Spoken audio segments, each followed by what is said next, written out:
Good morning. Welcome to the Madera County Board of Supervisors July 1st meeting. I will call this meeting to order. Do we have any additions to the agenda? No additions. No additions, Madam Chair, but there will be a request from the board to pull a consent item, 5D as in dog. And I'll bring that up when you Okay. call for consent calendar.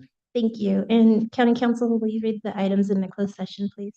Yes, Madam Chair, there are 3 items for closed session. The first is conference with your labor negotiators. Your designated representatives are Joel Begay, your Assistant County Administrative Officer, Shanika Dixon, the Director of Human Resources, and Sabrina Mendez, Human Resources Manager. That's under Government Code Section 54957.6. All units, all the employee organizations, including unrepresented employees, but not elected officials. There's a request to discuss the appointment and employment of the Chief Information Officer position. That's under Government Code Section 54957 and under Government Code 54956 subsection 9. There is a decision whether to initiate litigation, 1 case. Thank you. Thank you. Do we have any public comment on these items? None online. None online. We will recess into closed session. Thank you.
Hi, good morning, everyone. Welcome to the regular meeting of the Madera County Board of Supervisors.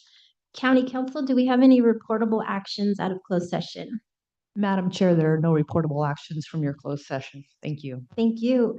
At this time, we will open and close the meeting in memory of anyone wishing to state someone's name. No? Okay. Thank you. We will have our invocation this morning by Pastor Dennis Sylvester of First Assembly of God. And I'll ask Dr. Massetti to lead us in the flag salute.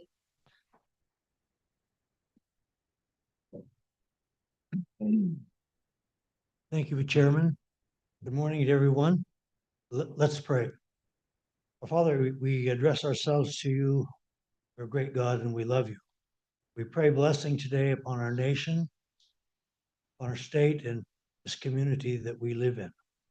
We ask for guidance and help for those who lead us here in this meeting. Pray for blessing and cordiality, that all the things that need to be taken care of would be done so appropriately. We ask your help and touch and blessing. We thank you for all that you do for us. Amen.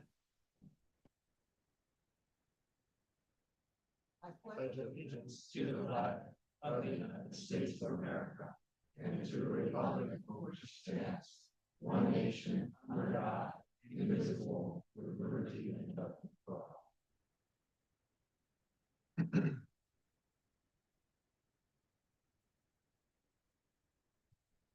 Next item on the agenda is public comment. The first 15 minutes of each regular session are set aside for members of the public to address the board on any matter under the jurisdiction of the board, but not appearing on the agenda. The board will not take action on any items presented under public comment. Speakers are limited to 3 minutes. Anyone addressing the board is asked to print their name on the speaker sheet at the podium and state their name and county of residence for the record.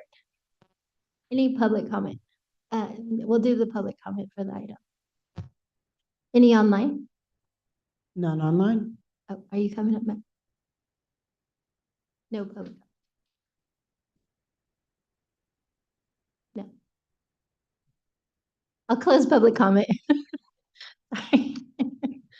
And we will move on to the regular session items. I'm sorry, consent.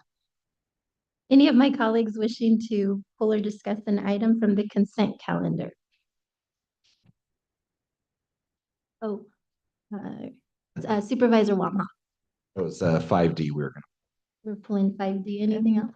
Yes, Madam Chair, members of the board, there is a request actually to pull 2 items from the consent calendar, both 5D, as Supervisor Wamhoff mentioned, and 5G as in ghost. D and 5G. Do we have any public comment on any item on the consent calendar? None online.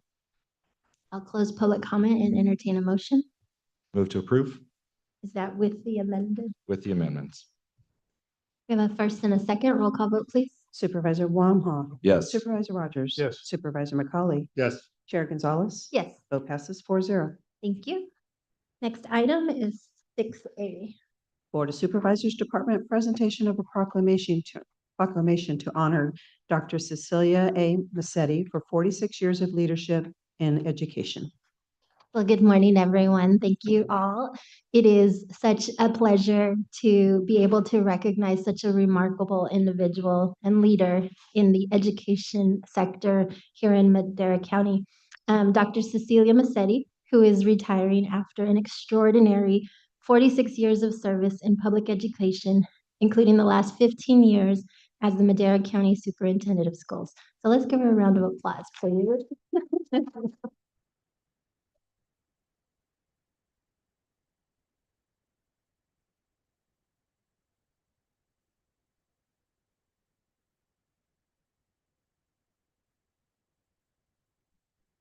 Dr. Massetti has devoted her career to supporting students, empowering educators, and strengthening families.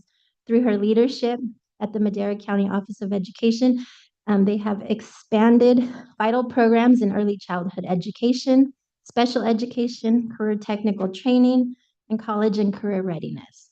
Her vision and heart have helped shape a brighter, more inclusive future for Madera in Madera County. Dr. Massetti is also respected across the state, having served on numerous statewide education committees and earned recognition for her tireless advocacy. But what truly sets her apart is the humility, kindness, and unwavering commitment she brings to every role she holds. On a personal note, I've had the privilege of serving with Dr. Massetti on the Interagency Youth and Children Commission and also the Madera County First Five Commission. I've witnessed firsthand her ability to bring people together, bridge systems, and advocate fiercely for what's right for our children. And also, I was able to take my chief of staff from Dr. Massetti's shop, who she prepared for this role. So thank you for that. Today, as Dr. Massetti prepares for a well-earned retirement, we are honored to be joined by her family, friends, and many of those who she's touched through her incredible career. So before I present the proclamation, I'd like to open it up to public comment. I know there's some individuals from the state legislature here that want to make some presentations, and then I'll invite Dr. Massetti if you'd like to share any words. Hello, members of the County Board of Supervisors. Here on behalf of the state legislature, we have a resolution. Is it okay if I read it?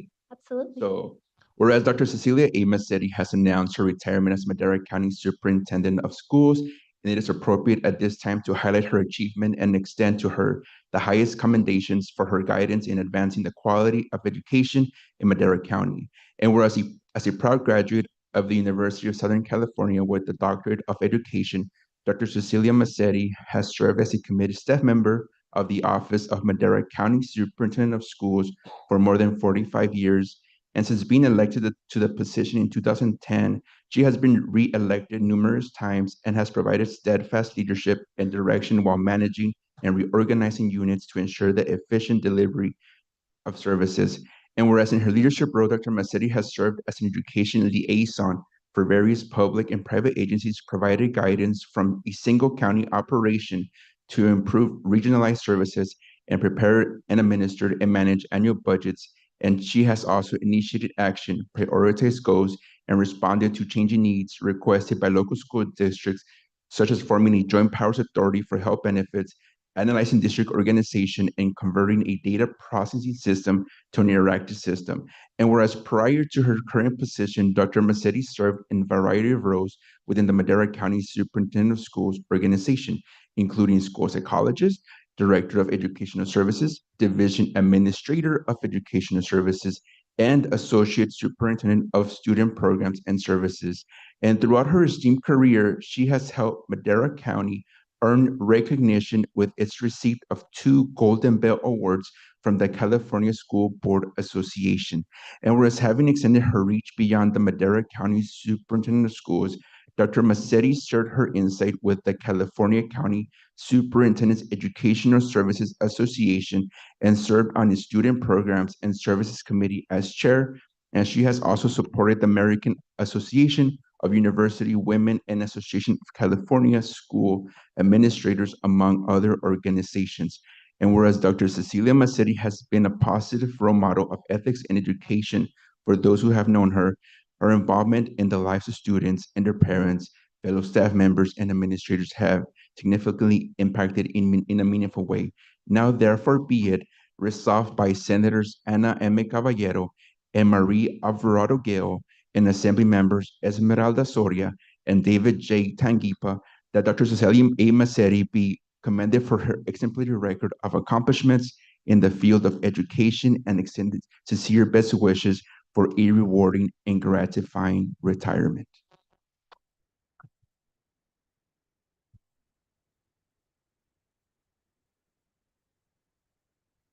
Good morning, everyone. Board. My name is Vanessa Barraza, and I'm proud to be here on behalf of California State Assemblywoman Esmeralda Soria. Dr. Cecilia Massetti, it is truly an honor to stand here and recognize you. You are a visionary, a trailblazer, and a lifelong champion for education who has served this community with excellence for nearly 5 decades. Your unwavering commitment to students, families, and the community has helped build more inclusive and supportive education system, one that will continue to serve generations to come. Your career speaks for itself, from school psychologist to director, division administrator to associate superintendent, and now superintendent of schools. You have served in nearly every leadership role imaginable, and through it all, your dedication has never unwavered. On behalf of California State Assembly, we are proud to present this resolution, a token of appreciation for your extraordinary service and a symbol of lasting impact you've made. Dr. Massetti, thank you for your leadership, your heart, and for always putting Madera County's children and families first. We see you, we honor you, and today we celebrate you. Thank you.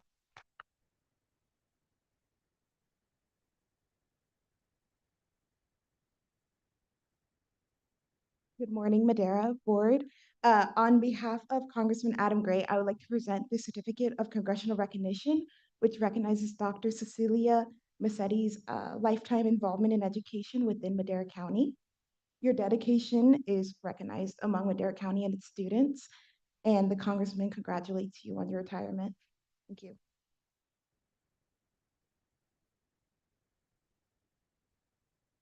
Okay, Dr. Massetti, the floor is yours. Before, although I do want to, I'd be remiss if I didn't introduce a couple of dignitaries that we have in the room. We have with us from the Board of Education, Trustee Casti Bustos. We also have the City of Madera, Mayor Kelly Smith. Thank you for joining us today.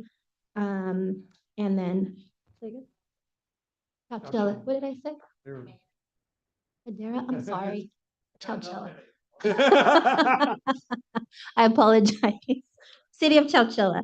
And then, of course, we have our countywide electives. We have our Sheriff Tyson Pogue, our tax collector Tracy Kennedy, and our auditor controller David Richstone. Thank you. Thank you all. And the new superintendent of schools, Trisha Proxman. Sorry about that. No, thank you. So it's a pleasure to be here, and to the Board of Supervisors. And I look at Chair Gonzalez, and she was an academic decathlon kid. So yeah, it goes back a long way, and it's so heartwarming to see the success of students who've been involved in the programs that our office has presented. So I want to thank Senator Caballero, Assemblymember Soria, Senator Alvarado Gil, Assemblymember Tanjipa, and Congressman Gray for their honors today. And it's been a wonderful journey. You know, 100 years ago, over 100 years ago, Giovanni Massetti came to Madera in 1910, and he came as an immigrant to work in the vineyards. And, you know, 100 years later, 2010, his granddaughter was elected. And I know many immigrants have the same story. And we've been fortunate that Madera is recognized by the people that represent us. And Assemblymember Soria was at one of our events, and she was talking about her family coming in the 1970s. And here she was, they were immigrants, they came to Madera, they came to the area, and here she was 50 years later being elected to the assembly. So what that tells me is education is doing what we need to do. We are changing the trajectory of lives. And we do that because we have a lot of support. And it's us all working together. And I look at Madera, and we are a very fortunate community because we know everybody. We know the people that run your departments, Department of Public Health, Dr. Paul and Sarah. During COVID, they were amazing. They worked with the schools. We were hand in glove throughout all of that. We appreciate that. Behavioral health. We have been so fortunate to have a number of grants to work with them to help students with their mental health needs. I look at Department of Social Services, our foster youth, our at needs students. We have a lot of support from them. And so each of your departments, and I'm missing a few of them, but they've been very supportive of the families in our community. And Tracy Kennedy, $50 million a month goes out in payroll for the schools. And Tracy does a fabulous job of investing that money so that we can make those payrolls. And then every 2 years, we get to work with elections because we have school board elections. And so we really have been fortunate, again, in Madera County because we have a community that works together. So never forget that. Even when there are rough times, never forget that. And you know, things aren't perfect in education, but people get up every day and work hard for our community. And so as you know, I look at my career, I didn't do it alone. For 46 years, I had a lot of support. And here you see my family, and they've been there with me every day. And so I want to thank you publicly. Couldn't have done it without you. And I look forward to spending many more days and celebrating the next generation, because we have 3 generations here. And it's that third generation that looking forward to spending a lot of time at your events and success. And then we have the new Madera County team here with us. And we have our new Madera County Superintendent of Schools, Tricia Protzman. She is number 12. So Trish, let's give Trish a round of applause.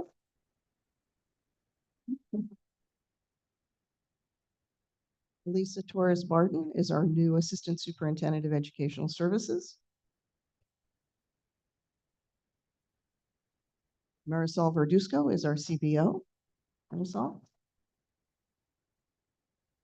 And Rhonda Yeoman is very important to our office because she works a lot with Medi-Cal billing and provides a lot of resources for schools. So Rhonda, we really appreciate all the work that you do to provide services.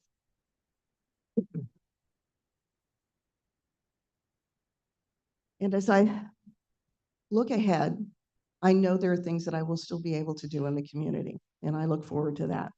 But in closing, I want you to know that you are in great hands in education. It's been a blessing and an honor to serve the community of Madera, to serve the families and the children. And I thank you for giving me this opportunity. Thank you so much.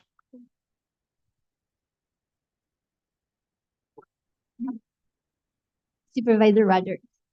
Yes, CC, I remember 2010 when you ran, because I ran at the same time for Board of Supervisors. So it's been 16 years of friendship that we developed. Everywhere when you're running a campaign, everywhere that you go, you're running into the same people because they are also running. And you know, I just want to say you're a class act, and you always carried yourself with dignity. You always cared about the kids. And as one married to a teacher, I can say you made a big difference in education. And she always talked about that. So you were a very common name around our house as far as teaching and that kind of important endeavor in life. And I can tell you that there are people that you help change their lives. And I think you probably know that, but it doesn't hurt to hear that there are people who have verbalized it. And so what a wonderful thing to take with you all the way and just enjoy yourself after all these years of work and endeavor and quality that you have given to Madera County. Just a word about Tricia Protzman here. My second son was in her class in Chowchilla and Austin, and she's a regular name because you are his favorite teacher. And he always says, I think I've told you that before, but he still says that. He's 36 now, has his own family, and doing very, very well. And I tell you, I give a lot of credit to his teacher, Tricia Protzman, for that. And you've had a big part in her life. I know that because I know both of you very well. And blessings to you all for what you do for our kids. Thank you. Thank you. Supervisor Blumhoff. Yeah, thank you, Dr. Massetti. I mean, when I look and reflect on what a 46-year career in education is and what impact you have had and what you will have based on the work that you have done, because I think a lot of the results and effects of the work that you have done is still yet to be seen. And it just reminds me of the quote saying, "Blessed are those who plant trees for which they'll never, whose shade they'll never sit in." And I think you have planted a lot of metaphorical trees.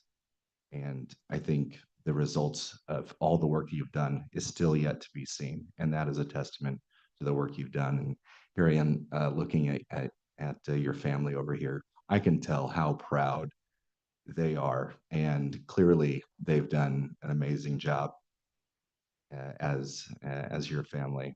So I wanted to thank you for all the years, and not just the years, but the impact that those years had, and what impact we still have yet to see. So thank you so much. Supervisor McCollum. So, yes, to everything that's already been said. And so I don't want to reiterate everything, but I do just want to thank you for providing, I guess what I would say, a link for me to my history. So very early on in my career here at the county, we had a chance to sit down at your office and talk about grandpa.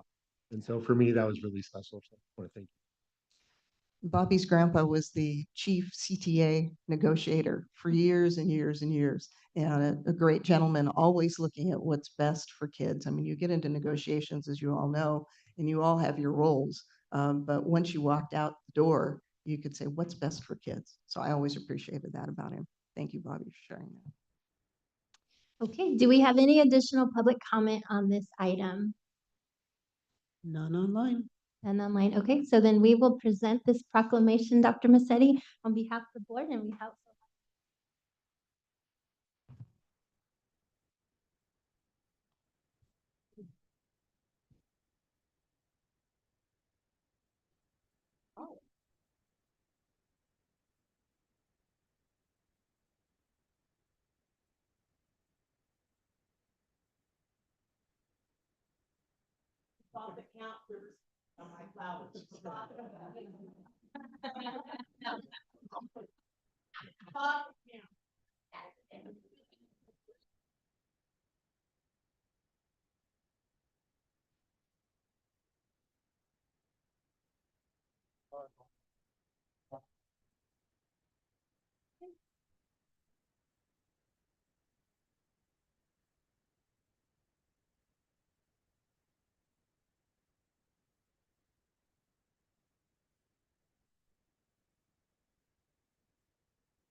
Good stuff.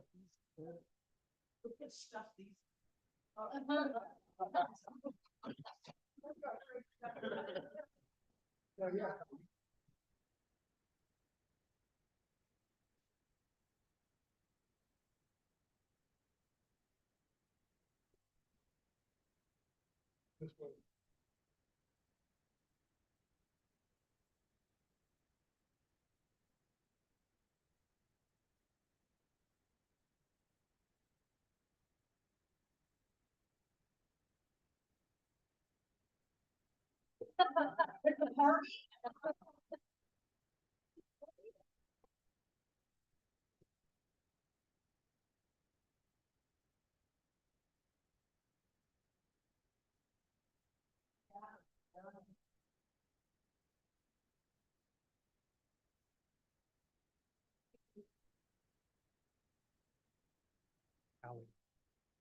Still want me to read it? You can do it slow.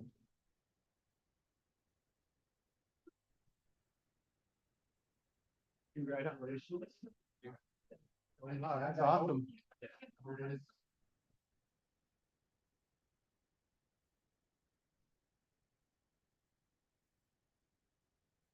You can see, are we straight? How's that? I can't believe I said 3. Big brain.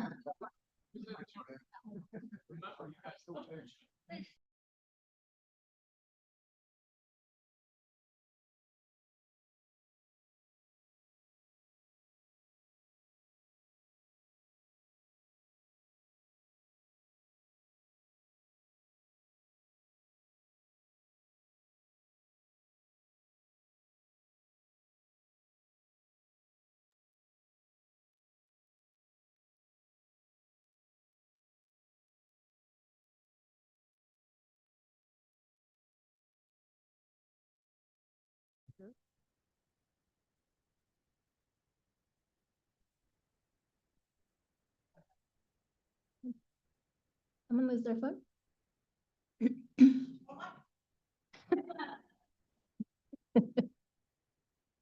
Okay, item 6B.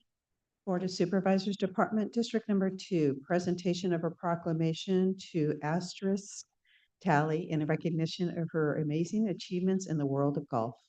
Thank you. I'm going to hand this over to Supervisor Rogers. Well, this is quite a day. There are several super golf enthusiasts here. Might interest you to know I played golf as a junior on our team in Riverside. So that was a fun thing for me. We were talking about it this morning. I forgot all about it. Nothing close to what we're about to talk about. Asterisk has quite a list of accomplishments. Her name means little star, but I guarantee you she is turned into a big star on the world level. So I'm going to read, I think it's worthy to take the time to note these accomplishments in the order that I've got them here. She defeated the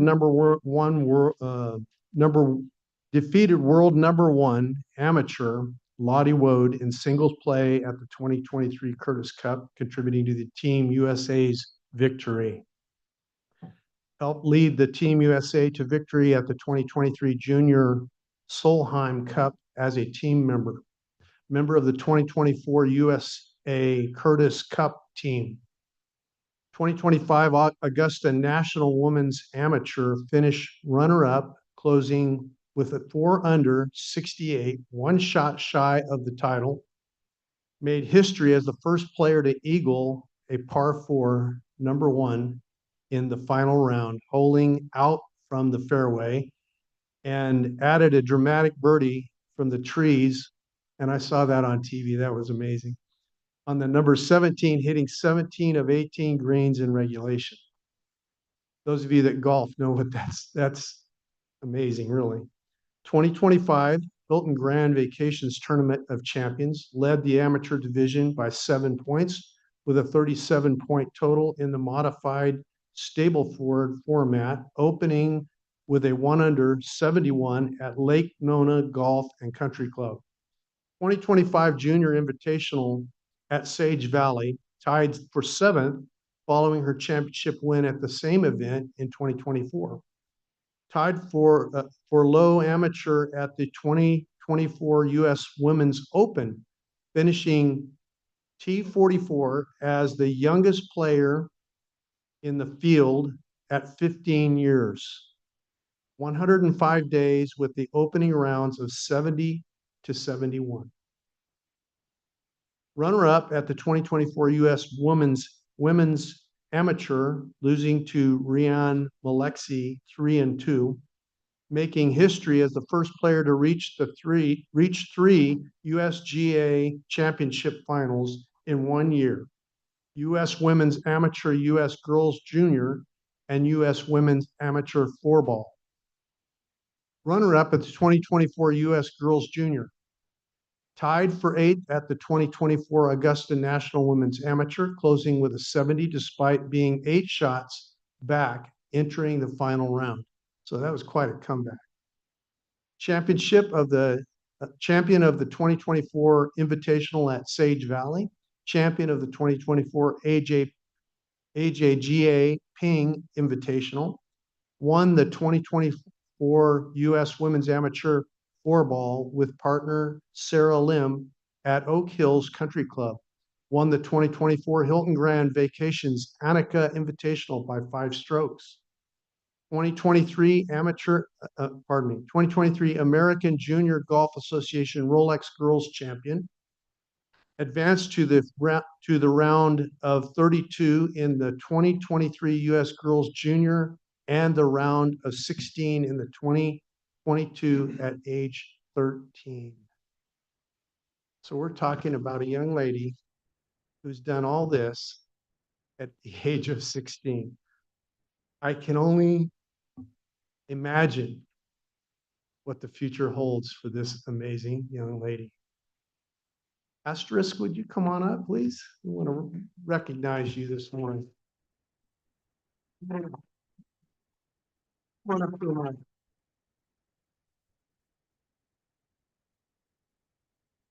Is there anything special that you'd like to tell us this morning? I'd just like to thank you all for recognizing me today and just for always having my back and always supporting me. It's great to have the support while I'm out golfing and then coming home and everyone's just congratulating me on everything I've done, and just the support has been amazing throughout my whole career and my whole life. And just knowing that you guys are always watching even when I don't know it is just amazing, and I'd love to thank you all for recognizing me today and for always supporting me in everything I do. That's awesome. Thank you for it. You know, it's interesting that you talk about your hometown and people that watch you.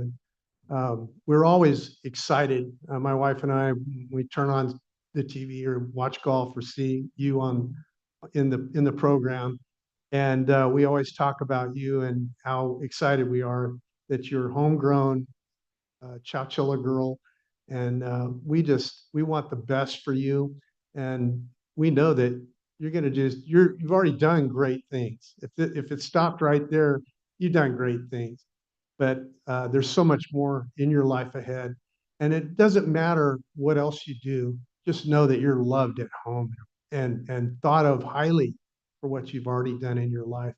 You know, you can see the kind of young lady she is, her spirit, her humility, her attitude. And that's what makes her great. Thank you, Asterisk. Anybody else? Yes. Supervisor Wamhop. Yeah, never met you, but he mentioned all the things, all the tournaments you've been in, and that is about 5 times more than I've ever swung a golf club. Back in just after closed session before our general session, we were talking about you and talking about golf a little bit and talking about an eagle on a par 4, and that's 2 shots on a par 4. That's 2 shots. That's absolutely incredible, and people love to root for people from their own hometown. And the idea that you are just an absolute rock star, superstar, people love to get behind you. And just like you mentioned, so many people watching that you don't even know. And it's so fun for us and everyone here in the Central Valley to know that we have a superstar in our ranks and we get to root for you on TV and all those things. It's just so much fun. And your trajectory is straight up. And we're just so thankful that you're one of ours. So congratulations.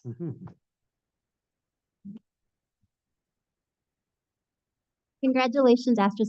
I'd be remiss if I didn't note that, you can probably beat all these guys up here. So anytime we're in a golf tournament, I want Astros on my team. But no, seriously, thank you. And thank you for, you don't know this, but there's a lot of little girls, there's a lot of older girls who are watching. And so thank you for being an inspiration to all of us out there. Appreciate it. Before we present the proclamation, I know there's some public comment and some the staff from the legislator's office that would want to make a presentation as well. Hello, County Supervisors. Here again, Arturo Martinez on behalf of the Office of State Senator Caballero. I do got to give it to Supervisor David Rogers. I was doing my research all last week, and wow, you said all the good stuff. So I'll try to read it briefly, what we have on the certificate. In recognition of your accomplishments in competitive amateur golf, including your historic eagle on a par 4 during the final round of the 2025 Augusta National Women's Amateur, where you secured a second place finish, your continued success in national tournaments such as the 2024 United States Women Amateur Floorball and the 2024 Annika Invitational reflects your commitment to the sport. You have also represented the United States on the international stage as a member of the Junior Sohab Cup teams in 2023 and 2024, and as the youngest member of the 2024 United States Curtis Cup team. These achievements have brought positive attention to your hometown of Chowchilla and the greater Madera County region. On behalf of the California State Senate, this recognition is extended in acknowledgement of your contributions to the field of amateur athletics. Congratulations.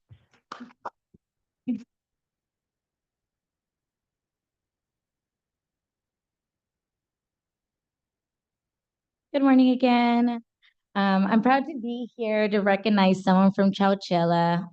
Those of you who don't know, I live in Chowchilla as well, so I'm happy to see you on the news and Facebook and every article that comes out about you, as well as the assembly member. The assembly member asked me to come today to recognize you, Astrid. At just 16-year-old, you're already making history in the world of golf, from competing to the U.S. Women's Open to earning a spot on the U.S. National Junior Team. Your achievements are nothing short of inspiring. But beyond your talents, you represent the heart and determination of our Central Valley and Chowchilla. And it's young leaders like you who make us proud. On behalf of State Assemblywoman Esmeralda Soria and the State Assembly, it is my honor to present you with this certificate of recognition. Congratulations.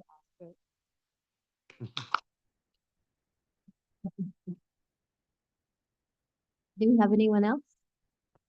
Maybe one of her family members would like to say something. No pressure, no pressure. Or maybe Mayor Smith? Yeah, come on up to the mic so we can all hear you.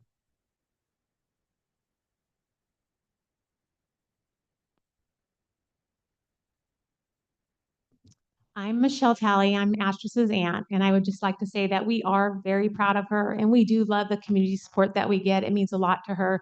I've been lucky enough to go with her to Spain, to the Solheim. I was also there when she played in Augusta at the Drive, Chip, and Putt. She's done well throughout her whole entire career. She won the World Championship in Augusta when she was 7 years old. I didn't even really understand what golf was or what was happening. My brother had told me to watch the short game on Netflix so I'd understand what that was. And it was amazing. And she's been a rocket ship ever since then. And I will say it makes a big difference. She loves Chowchilla, and she, it's a different gig because our community gets behind her, the county gets behind her, and we just really appreciate it.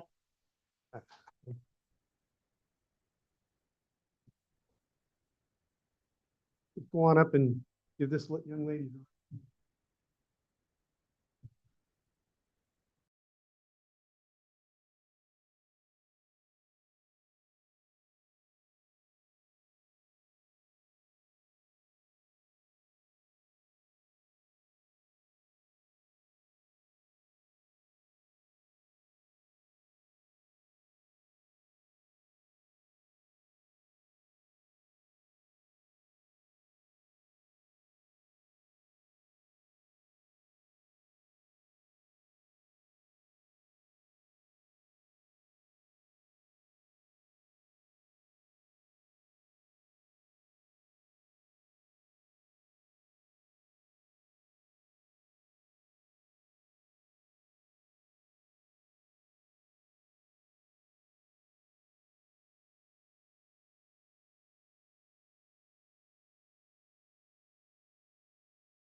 I think that's why you.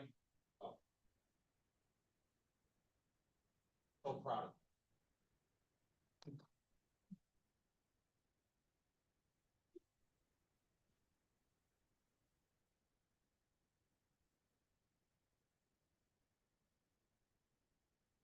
I think in a few years, she's going to need more walls to put a lot of those framed things everywhere.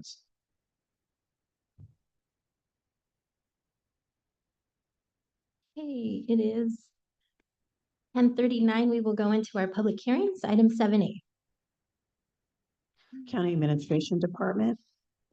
Hearing for discussion and consideration to authorize county staff to close out the CDBG-CV 2/3 Rapid Rehousing Grant 20-CDBG-CV2-3-00082 and authorize its submittal to the California Department of Housing and Community Development Block Grant Program. Hi, Tristan Champ, County Administration. And this public hearing is being conducted in accordance with the U.S. Housing, or U.S. Department of Housing and Urban Development closeout requirements for CDBG grant awards as contained in the Code of Federal Regulations 24 CFR Part 570. So in response to the urgent and continuing needs of its low-income and unhoused or homeless residents during the COVID-19 pandemic, in 2021, the County of Madera sought funding through the Community Development Block Grant, or CDBG CV23 program, under the Rapid Rehousing Grant category for a project to construct 6 manufactured modular housing units on the campus of the Madera Rescue Mission in Madera, California.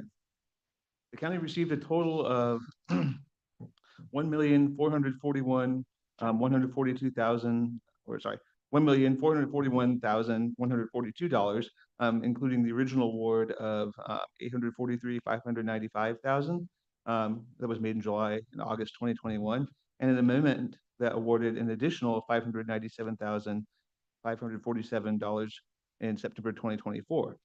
Time extension was also granted to the project in September 2024, which extended the period of performance from October 2024 to March of 2025. And this extension allowed for a completion of the project within the grant period. All awarded grant funds were expended during the project period. To complete the project, the county partnered with a variety of local agencies, including the Madera Rescue Mission, Community Action Partnership of Madera County, and other agencies. By effectively managing the above activities with support of these partner organizations, the county ensured a generally smooth operation and administration of this program. The manufactured homes are intended to serve as a triage housing, low barrier housing for unhoused people without serious addiction or mental health issues, to provide shelter until they can be connected with housing navigation and other supportive services. The project achieved its primary objective, HUD National Objective LMC 03C, which is for construction of homeless facilities. And the Madera Rescue Mission is currently serving around 16 individuals with triage housing services at this time. Following completion of this project, the MRM will maintain ownership, maintenance, and operation of the housing units for a minimum of 8 years per the ownership agreement and MOU that were signed with the County of Madera in 2021. Additionally, Community Action Partnership of Madera County will assign 1 housing caseworker to provide ongoing case management and services at the site. And we are welcoming any public comment on this project. Thank you, Tristan. This is a public hearing, so I'll open the public hearing now. Do you have any comments on the board? None online. From the public? None?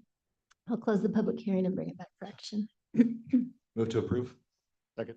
We have a first and a second. Roll call vote, please. Supervisor Wamhaugh. Yes. Supervisor McCauley. Yes. Supervisor Rogers. Yes. Chair Gonzalez. Yes. Vote passes 4-0. Thank you, and thank you, Tristan.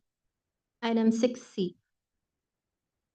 Community and Economic Development Department Planning Division, second hearing to consider adoption of an ordinance designating very high fire hazard severity zones as recommended by the Director of California Department of Forestry and Fire Protection. Good morning, Madam Chair, members of the board. Jamie Bax with Community and Economic Development. This is a request to designate the very high fire hazard severity zones as identified by the State Fire Marshal. They sent us their map this spring. So again, this will not impact any construction standards or make any real substantial changes to us here in the county. This is for the local responsibility area. In addition, it is one of the requirements to be listed on the fire risk reduction community list, which will assist with especially the Eastern Madera County community in regards to insurance and different grants that they could potentially qualify for. So with that, I'm available for any questions you might have. Assistant Chief Justin McComb is also here for any questions you might have. Thank you. Thank you. Any questions, comments from the board? Any public comment on this item? None online. I'll close public comment and bring it back for action. Move to approve. Second. We have a first and a second. Roll call vote, please. Supervisor McCauley. Yes. Supervisor Rogers. Yes. Supervisor Wamhaugh. Yes. Chair Gonzalez. Yes. Vote passes 4-0. Thank you. I'm going to take 6. Thank you, Jamie. I'm going to take 6E. Sheriff Coroner's Office, introduction of an ordinance amending chapter 9.28 of Title 9 of the Madera County Code pertaining to boating waive the first reading and set the second reading for July 8th, 2025. Madam Chair, members of the board, I understand the sheriff is presenting this item. However, there is a typographical error in the ordinance that county council helped prepared on page 759 of the packet, but it's essentially 9.28.079 subsection D. We're missing a symbol for feet. It should be 100 symbol distance from any person, just like F says 25 feet from any swimmer. I would like to suggest that that error be edited if it's approved to make it as clear as possible in our county code. Thank you. Thank you. Morning, Chair Gonzalez, members of the board. I'm here for the introduction of a fully updated voting ordinance, Chapter 9.28 of the Madera County Code. This is the first comprehensive update to that regulation over 2 decades. So the goal is safer waters, cleaner lakes, and better enforcement. We've modernized some outdated language, clarified definitions, added protections for the environment, and created clear and enforceable standards to better reflect modern voting practices. I'll highlight just 9 real quick key changes that were made on top of that updated terminology. One, it's a change to the pollution control permitting process. In the past, it was after launch, and you had to go to the boat island to get the permit from clerical staff. We since transitioned this over to boaters obtaining those permits from the local businesses, Miller's Landing, Forks Resorts, and Bass Lake Water Sports. This shift really benefits all involved. It's easier for the boaters, increased foot traffic for that local business, and reduce clerical costs for our office, freeing up resources for enforcement and patrol. It's much like a fishing license, purchased in the kind of the same way. New ordinance requires a universal kill switch on all boats to prevent runaways if the operator is dislodged. The new ordinance now requires that personal watercraft, the PWCs, maintain 100 feet distance, and that's where we're missing the apostrophe there. New seasonal restrictions, so the low speed zones for paddle boarders used to be they could not go in the high speed zones at all during the year, but in the wintertime the traffic is rather low, and I know a lot of our recreational users or a lot of our residents like to go across the lake on the paddle boards in the mornings in the wintertime. So from June to Labor Day, it'll still be prohibited in the high-speed areas, but after that, they can use the entire lake. One of the biggest changes is changes to the mooring and anchoring regulations. So now there's a 14-day limit, 100-foot setback from docks, inspections every 14 days, and daily fines for violations.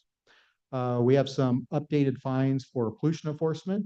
Prior, it was just the permit was revoked and the boat was removed, but now it allows for $1,000 for the first offense and $5,000 for repeat violations. It allows for cost recovery of those costly cleanups from pollution. Prior, during red flag enforcement, so those were days where it was dangerous. We saw this during Creek Fire where there was zero visibility. Red flag really didn't mean anything other than it was a red flag day. Now is required for 5 mile an hours in red flag when the red flag is being flown.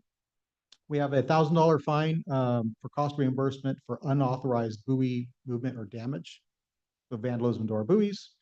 And lastly, special use permits are now valid for 4 years for recurring lake events. So we have a couple events that happen every year at the lake, and they're always coming back for the special use permits, and that just allows us to make that process a little bit easier for them as well as for you. There's obviously no impact on the general fund. Permit revenue supports water patrol operations rather than clerical staffing, and that's in part a lot to that transition from the private sector permit sales. So I respectfully request that the board waive the first reading and set the second reading for July 8th, 2025. I'm available for any questions. Thank you, Sheriff. Any questions, comments from the board? Yeah, Supervisor McCauley. Yeah, just quick comment. Just want to thank the Sheriff's Office for bringing this forward. A lot of great changes within this ordinance. Some of them helping us, get into, I guess, a better place with our FERC document, which regulates the lake, as well as just some basic cleanup stuff around, like you said, the permitting and that kind of stuff. So appreciate the Sheriff's Office and all their work. Thank you. Anyone else? Just Sheriff, how are you planning to notify the public of the changes? Are you going to use your social media, or how are you planning to? Right, so we'll use all of our traditional channels as well as using that permitting process. Since each boat, when they're launched on the lake, has to have that permit. It's a real easy way for us to disseminate information. And typically, when they get their permit, they receive a copy of the rules, and so we'll make sure we highlight that these are the changes. Excellent. Thank you very much. Do we have any public comment on this item? None online. Bring it back to the board. Approve. Moved away from first reading, set the second hearing. That includes the typographical Yes. error. I'll second. We have a first and a second. Roll call vote, please. Supervisor Rogers, Yes. Supervisor Wamhaugh, Yes. Supervisor McCauley, Yes. Chair Gonzalez. Yes, Vote passes 4-0. thank you. And back to item 6D. County Administration Department General Services Division, Fleet Services Update and Direction. Update on status of the Fleet Services operation for general services, county vehicle leasing program, and overall financial health of the Fleet Services Internal Service Fund. Discussion and direction to staff to establish a revised fleet procurement, leasing, and liquidation program, and to return to the board with a recommendation agreement with the managed fleet services provider that will partner with the county in implementing the proposed program. Good morning, Madam Chair, members of the board, Joel Begay, County Administrative Office. I just want to give you guys a brief profile of the Madera County Fleet Services. Madera County Fleet or Fleet Services manages all passenger and regular duty vehicles in the county. This excludes heavy equipment vehicles that are managed by the road department and the fire department. There are currently 440 total active vehicles in the county. 151 of those are doing sheriff operations. Approximately 88 are active patrol vehicles. Another 46 are with other public safety departments, which includes probation, DA, and the corrections operations of the sheriff. And the remaining 243 are what we call the regular fleet, basically all other county departments in the county. As of June 2025, the average vehicle age is 6.5 years. And we put an average annual mileage of 10,445. However, the variance in that is pretty wide. We have vehicles that have as low as 1,000 miles per year, and some vehicles that are as high as 28,000 miles per year, which are usually your patrol cars. Where are our cars manufactured? So this was an interesting look. We looked at the final points of assemblies of all of the 440 vehicles. 69% of those are final point of assembly in the United States of America. Just about 15 and 30% respectively, Canada and Mexico, and about 3% from other countries. And I would like to point out that 9 of the 12 are Prius hybrids were manufactured in Japan.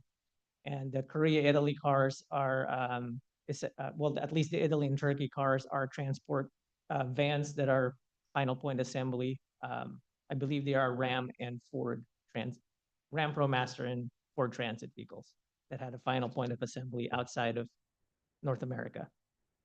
Fleet Services, through board direction, has had a long-standing practice of buying American brands. However, these brands do spread its manufacturing base across North America, so that's why we have a large portion USA, Mexico, and Canada. And like I mentioned, hybrid vehicles are exclusively imported from Japan, and we do have some of those vehicles. What are the challenges that Fleet Services have? Fleet Services is what we call an internal service fund, in which it charges rates based on the mileage used, and it's supposed to recover ongoing costs of operating vehicles, plus an allowance for future replacement and depreciation. These formulas are purely mileage based, so the more cars are driven, the more we collect. The less cars are driven, the less we collect. There are departments that are not permitted to claim depreciation or prepay cars based on their federal claims. A lot of this is DSS and behavioral health. We have a separate arrangement with them. They buy their cars outright from their grant funds, and they pay time and material costs to the fleet for them to maintain it and to use the fuel. Those rates are updated annually like the other rates are for the mileage-based cars. To purchase vehicles, Fleet Services has used municipal leases over the past several years that they have struggled to maintain sufficient funds in the vehicle replacement fund. Root cause of that can date back to the Great Recession when we froze the rates across the board for multiple years. So that fund did not keep up with the depreciation of the vehicles as well as the appreciation of the value of replacement vehicles. There's also, and probably a bigger challenge, is that the current rate basis, which is mileage based, does not necessarily correlate all the time with the depreciation of the vehicle. To put that in an example, a regular vehicle is supposed to be replaced every 120,000 miles. If you're putting 1,000 miles per year, it's going to take forever to get that 120,000. In the meantime, you're maintaining that vehicle. You're incurring costs for that vehicle, and you're depreciating that vehicle to basically scrap value in that period of time. What are our recommendations? So our presentation today is an overview and a first step to move towards a revised vehicle acquisition and liquidation and basically mileage policy.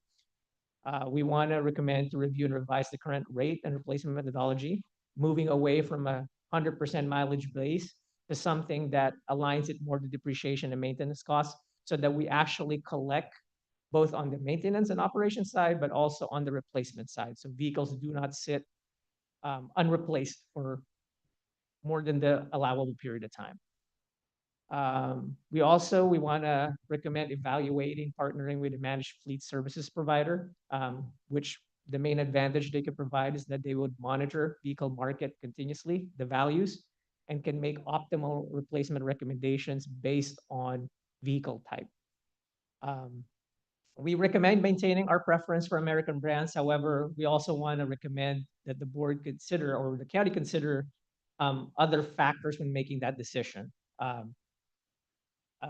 Like I mentioned earlier, final points of assembly, in our opinion, matters more, right? If the cars, and there are brands that we normally stay out of, but are really manufactured in the US. Toyota Camrys is 100% manufactured in the US. There are counties that buy Camrys, and I'll get to that in a little bit. If we have a policy that doesn't rule them out, in talking to managed fleet service providers, those cars hold their value more. And I feel like that needs to be, we recommend to make that as part of the formula. And the reason being is that predicted residual value can offset some of our issues with the low mileage but high trip use departments. So if you buy a car that holds the value, we might be able to replace them in a faster cycle because they will sell in the open market. That's a general overview of our recommendations for the board. Staff's available for any questions. I know Mike Motz is here from Fleet Services to answer any questions you may have. Thank you, Joel. Supervisor Rogers. Yeah, I appreciate the thought that went into this report and the concepts. And I think as our president moves forward with the plans that he's implemented regarding tariffs, we see a lot of manufacturing coming back to the United States, including the Japanese market, where they're intending, I believe they're at a $500 billion investment in the United States. And I think it's going to soften some of our needs on that end, but I think it's going to help us a lot. But I like your approach to this. I appreciate the thought that went into it. It's going to help us. Thank you. Supervisor Wamhoff. Yeah, I think this is a smart way to go. I think this is, well, not just smart, I think it's financially prudent. Looking at purchasing vehicles and using vehicles, running them into the ground, and then selling them essentially for scrap is not a smart way of doing things. We know, especially when we're looking at fleet services, we have vehicles that are high trip count, very low miles, and we keep them for a long time. And we might have a 10-year-old car with 20,000 miles on it, and it's worth nothing when you send it to auction. So, it changes our paradigm too, as far as how we look at the cost of vehicles, because like on the minivan front, I think we've bought Dodge Grand Caravans or those types of things. They have a lower price point, but their residual value is so much lower. So the equity drop in those vehicles is tremendous. When you're looking at it's similar vehicle, the Toyota Sienna, yes, it has a higher price point, but its residual value is so much higher. When you're looking at in terms of equity drop, it's lower. So if we're doing this leasing model over a 2-year period, we're spending less money on the more expensive vehicle. That's also a nicer vehicle. So I think switching to, this type of model that can do a lot of the analysis for us, figuring out which vehicles hold those high values, and also advising us when we can put those vehicles or, give those vehicles back to maintain its optimal value. I think this is the only way to go. And I think it's going to save money, not just on cost of vehicles, but maintenance costs. These vehicles are always under warranty. We're going to be doing essentially nothing but oil changes because we don't have those 100,000, 120, 150,000 mile milestones that we need to maintain these vehicles. Not only that, but fuel efficiency. All of these newer vehicles are all more fuel efficient, but not only that, even if a vehicle that's 6.5 years old on average, the fuel mileage degrades over time, so we're actually getting less mileage on those vehicles. This is just a better way to go. I'm glad we're finally moving in this direction, and can't wait to see what future reports bring and see how we can jump to this type of model. Thank you, Supervisor. I just kind of want to respond to that a little bit. I mean, I failed to mention in our presentation, when we return to the board with a recommended managed services fleet partner, one of the things that we're going to look for is that does the county maintain ownership of the cars? Because there are providers out there that the county never gets ownership of the car. So if you do decide to keep it, say, for example, the sheriff's office wants to move an older car to COP service, you are perpetually paying an administrative fee. There are providers out there that does all of those services, liquidating, monitoring the market, but only buys it on the county's behalf. So the county still maintains access to the state contracts, plus the leverage procurement that a company that is nationwide can have. So it's best of both worlds. That's what we're looking for in a partner. Yeah, I agree. I think that's a good caveat to have just in case, because there are certain situations like COPs where, it's good to have a beater car to drive into the ground. Thank you. Supervisor McCullough. Yes, thank you, Chair. Thank you, Joel, for bringing this forward. I know we've been talking about it for a while, so I do appreciate this. I am curious to know, though, how do you foresee the process in evaluating a provider?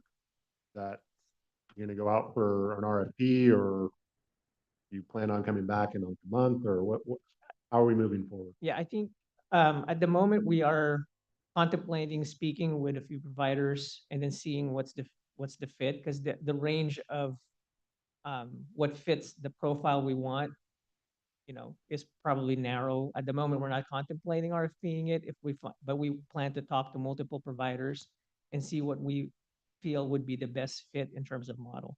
And full disclosure, we are partnered with Enterprise right now on a few leases, and we plan to engage Enterprise fleet to see. But as far as we know, their model hasn't changed, in which case they don't buy the vehicles on behalf of the county. We lease it from Enterprise. They maintain administrative control of it.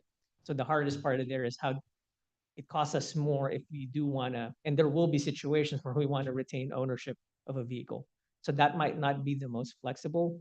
And on top of that, unless it's changed recently, Enterprise does not have the ability to buy from the state contract, right? So we want to look for a partner that has gives us best of both worlds, that we can buy from anywhere the county can buy right now, but then use the lease model and the purchase and the residual value review and then the liquidation model. But yeah, at the moment we're not. I think there are a handful of providers that do this. I think we intend to contact those and then and make the best, evaluate those and move forward with a recommendation to the board. Definitely support the best of both worlds. Appreciate that. Thank you. Thank you. At this time, we'll open it up to public comment. Do you have any public comment on this item? None online. Okay, we'll bring it back to the board. This is Move to approve staff recommendations. okay. Do we need a motion? Or do you have direction, Joel? I think we have direction. Yeah. Oh, okay. Then we'll move with that. Great. All right. Thank you, Joel. Thank you very much. Thank you. Next item is pending legislation. Do we have any? No. Supervisor and staff reports. Supervisor Rogers. Looking forward to the 4th of July. Happy Independence Day, everyone. And also want to announce fireworks at Chowchilla on the 6th at the fairgrounds in Chowchilla. It's going to be a big fireworks show.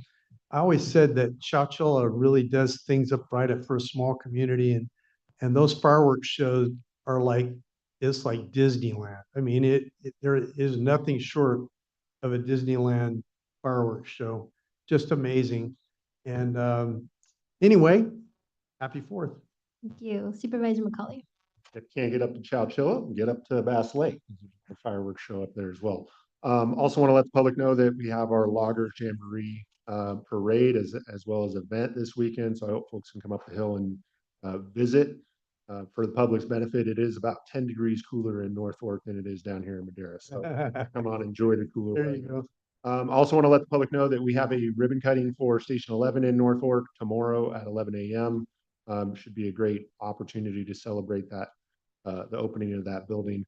And then lastly, I want to inform the public that last Thursday, the Department of Interior provided an order down to National Park Services, essentially to partner with gateway communities like Madera and Mariposa, Tuolumne, and Mono County.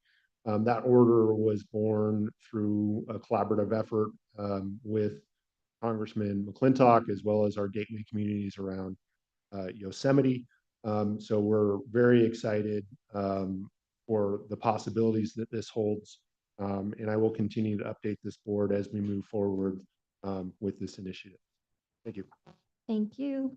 And if you can't make it to Chowchilla and you can't make it to Bass Lake, you can step out into your backyard and watch the fireworks over at the fairgrounds here in City of Madera through the generous donations of all the sponsors and the Kiwanis Club leading that charge. So that's on the 4th of July as well. I wanted to announce just real quickly because Yvette Gomez sent out an email that it's county night on August 1st. And I'm sharing that now because yesterday was payday.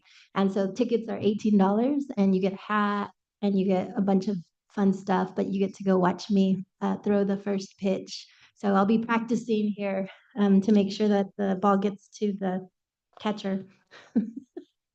So the mitt thingy. So that thing, yeah. And so please join us for County Night on August the 1st.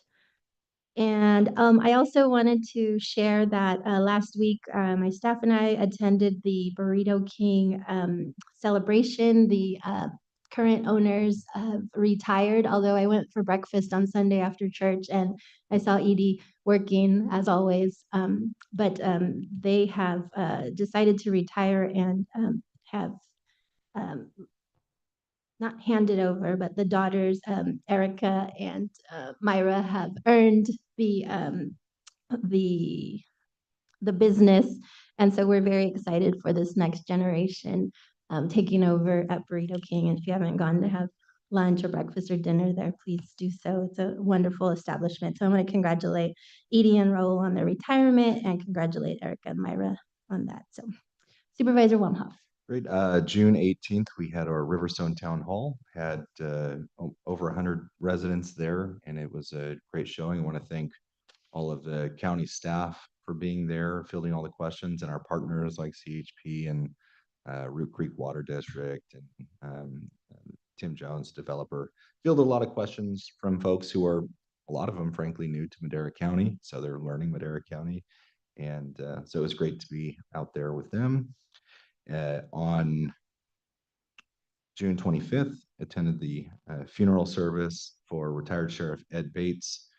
It was put on by our own Sheriff's Department. Tyson Pogue did a great job and great speech, and remembered Ed Bates. That was my first time to Ahwahnee Park ever. So it's pretty cool. I did see a green area there. It was nice to see. I think we could probably make that green area a little bit bigger. I think that'd be great. On Thursday, June 26th, myself and Supervisor Rogers did a joint town hall at Grace Community Church. It had smaller attendance, but it's good. It's been a while since those folks have been reached out to, and we both did it because that area kind of splits District 1 and District 2. But again, I want to thank staff for coming out. We're dragging them out in the evenings a lot lately. Yeah. And so I want to thank staff again, but good information out there. We did, out of the District 1 funds, we spent money on both of those for food, drinks, and things like that for the folks. I think each one was $400 something. Oh, combined, they were about 400 and under $500 for both events. So I'm reporting that out for District Fund. I want to thank Supervisor Wamhoff for that joint town hall. And High Speed Rail was there, brought out a lot of information to the residents. So much smoother process with them. And there were about 40 some in attendance, including some of our staff and what have you. But that's average for that area. I've had quite a few town halls, except for when there's high speed rail problems. Then you get the 500 meeting. But thank you for that. It was a good meeting, and we appreciated the refreshments as well. I think Supervisor McCauley had an additional.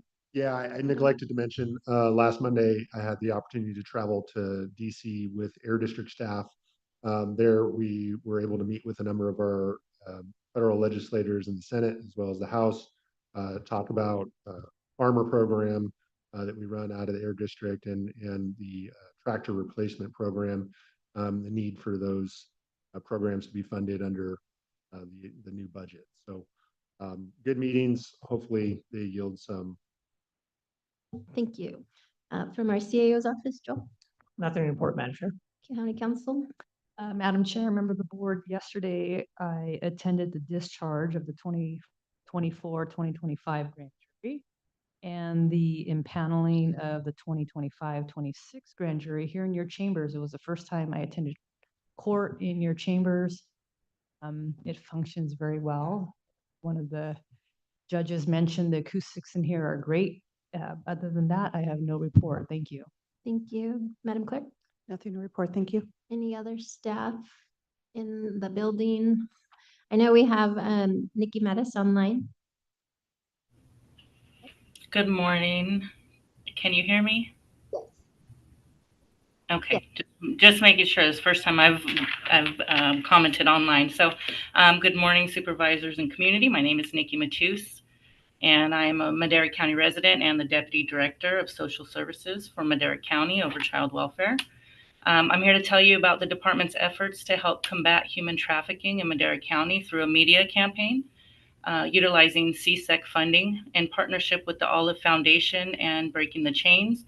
We currently have one billboard at 41 and Avenue 11, and an active online media ad campaign. Our message brings awareness to the fact that 1 out of 6 missing children are likely victims of child sex trafficking, and references the website for the National Center for Missing and Exploited Children, www.missingkids.org.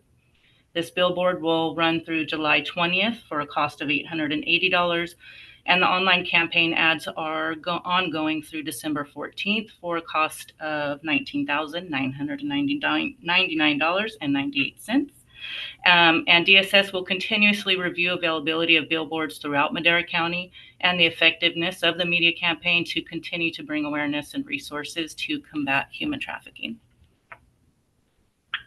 Thank you, Nikki. Appreciate that. Anyone else?